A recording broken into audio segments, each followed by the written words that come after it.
আসসালামু আলাইকুম। এই ভিডিওতে আমরা ওয়েন দিয়ে কত ধরনের বাক্য গঠন করা যায় সেটা দেখব। তো সর্বপ্রথম আমি বাংলায় জিনিসটা বুঝাবো, এরপরে সেন্টেন্স মেক করব, এরপর আমরা সেটার স্ট্রাকচারটা বলে দেব। তো ইফের আমি ভিডিওটা দিয়েছিলাম, ইফের মধ্যে অনেকগুলো আমি 6 ধরনের দেখিয়েছিলাম কন্ডিশনাল।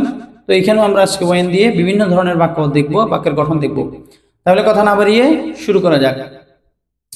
ওয়েন দিয়ে উভয় অংশটা প্রেজেন্ট। বাংলায় বললে যেমন যখন বৃষ্টি হয় তখন আমি বাসায় থাকি, এরকম অনেক কিছু হয় যে একটা জিনিস হইলে আরেকটা জিনিস হয়।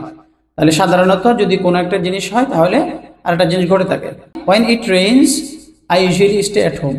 When it rains I usually stay at home. যখন বৃষ্টি হয় তখন সাধারণত আমি বাসায় থাকি। তাহলে কি দেখলাম? when দিয়ে উভয় অংশটা প্রেজেন্ট, উভয় অংশ প্রেজেন্ট ইনডেফিনিট। এবারে 2 নম্বর দেখি। 2 নম্বরটা হচ্ছে ওয়েন দিয়ে একটা অংশ প্রেজেন্ট ইনডিফিনিট, অপর অংশটা ফিউচার। তো বাংলায় কেমন জিনিসটা হচ্ছে যখন তুমি আসবে তখন আমাকে অবশ্যই কল করবে। যখন তুমি আসবে তখন তুমি আমাকে অবশ্যই কল করবে। এই ধরনের বাক্য আমরা অনেক বলে থাকি। তাহলে ইংরেজি কি হবে? when you arrive you must call me. when you arrive you must call me. যখন তুমি আসবে অবশ্যই কল করবে। তবে মাথায় রাখতে হবে যে এখানে কাজ দুইটার একটাও কিন্তু হয় নাই, দুইটাই কিন্তু ফিউচার হবে। তো ইংরেজিতে দুইটা ফিউচার ইনডেফিনিট একসাথে ইউজ করা যায় না, এই কথাটা মাথায় রাখতে হবে।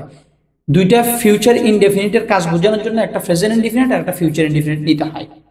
ওকে, তাহলে 2 নম্বর গেল। এরপর 3 নম্বর হচ্ছে প্রেজেন্ট পারফেক্ট এবং ফিউচার ইনডেফিনিট। তো জিনিসটা কেমন হয় বাংলায় যদি একটু লক্ষ্য করি, জিনিসটা হচ্ছে যখন আমি আমার কাজটা শেষ করব তখন আমি তোমাকে কল করব। when I have finished the work, when I have finished the work I will call you অথবা I shall call you। যখন আমি কাজটা শেষ করব আমি তোমাকে কল করব। তাহলে প্রথমটা হচ্ছে প্রেজেন্ট পারফেক্ট, দ্বিতীয়টা হচ্ছে ফিউচার ইনডেফিনিট। তাহলে প্রেজেন্ট এবং ফিউচারের যোগে 3 ধরনের বাক্য ওয়েন দিয়ে আমরা দেখলাম।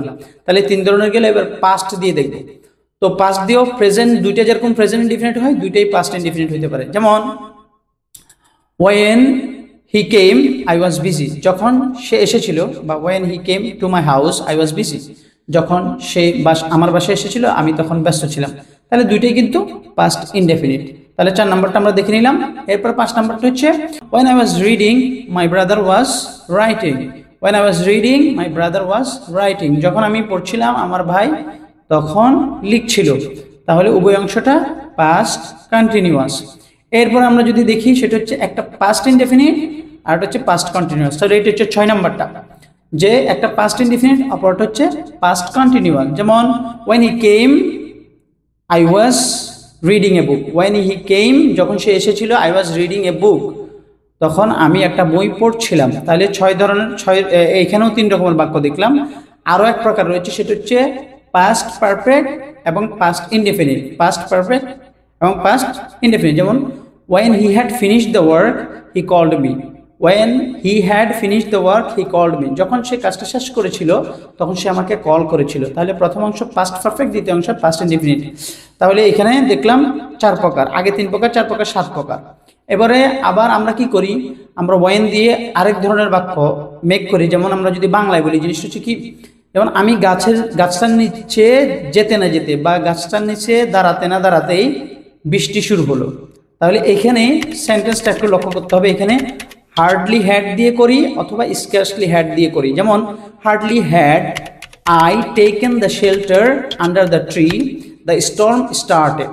Hardly had I taken the shelter under the tree, গাছটির নিচে আমি আশ্রয় নিতে না নিতেই the storm started, ঝড় শুরু হলো। অথবা scarcely had I taken the shelter under the tree the storm started, আমি গাছটার নিচে শেল্টার নিতে না নিতেই আমার বৃষ্টি পড়া শুরু হয়ে গেল। তাহলে আমরা 8 প্রকারের বাক্য দেখলাম ওয়েন দিয়ে মেক করা যায়, পসিবল মেক করা যায় একেবারে। এগুলো সবসময় ইউজ করা হয়। ওকে, তো এই জিনিসটা মাথায় রাখতে হবে। তো গতানুগতিক বইয়ের মধ্যে 2-3 প্রকারের বেশি পাওয়া যাবে না। ক্লিফস্টোফেলসের মধ্যে 2 ধরনের স্ট্রাকচার দেওয়া আছে। আমি 8 প্রকারের কথা বললাম। তো যারা ভার্সিটি অ্যাডমিশন নিচ্ছ এবং যারা স্পোকেন শিখতে চাচ্ছেন তাদেরকে কিন্তু ওভারঅল ল্যাঙ্গুয়েজের সেন্স মাথায় রেখে কিন্তু পড়াশোনা করতে হবে। তাহলে ইনশাল্লাহ নেক্সট ভিডিওতে আমরা আরও অন্যান্য কমপ্লেক্স সেন্টেন্সগুলো নিয়ে আলোচনা করব। তো সবার সুস্বাস্থ্য কামনা করে এখানে বিদায়। আল্লাহ হাফেজ।